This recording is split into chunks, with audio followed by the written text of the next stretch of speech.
Bu röportaj, Titanik faciasından sağ kurtulan son tanıklardan birine ait. I believe you were in charge of the Turkish bath on the Titanic. I was. And where were you when the iceberg hit the ship?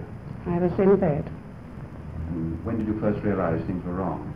Well, naturally the flood woke us up, and everybody got to their feet, and I went into a little passage and I met the second steward, which was Mr. Dodd, and he said, "For God's sake, get some clothes on, get up on deck." I said, "What's wrong?" He says, "I don't know."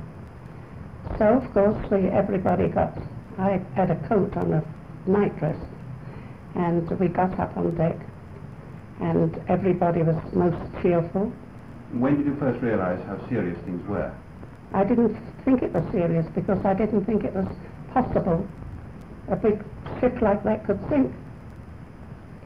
And everybody was busy and they was lowering the lifeboats, and the crew were marvellous. Everybody was cheerful. And how did you escape? In the last lifeboat, and I didn't want to go.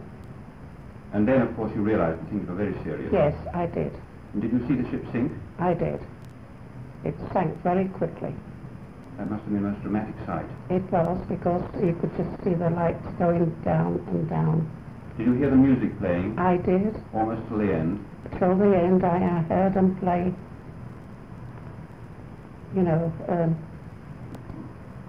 Neil and I got to the play. And I met a steward, and he said, "Here you are, grab hold of this." And it was a baby. So I took the baby. And then when they lowered the last lifeboat, I didn't want to go. And they said that one of the other stewards, and Mr. Wheat, he was helping lower them, and Mr. Murdoch, he was the chief steward, and he was shouting out, "Ladies, children and women first." They was marvellous. And you took the baby? I took the baby, and I didn't want to go, so they said, "Come on." And I went down in the last lifeboat, and I think there was 72 in it. And two of the stewards manned the boat. And which ship rescued you? Carpathia. The Carpathia. And she was full, of course, going on the Mediterranean cruise. The stewards of the Carpathia were waiting there with brandy and hot blankets for the survivors.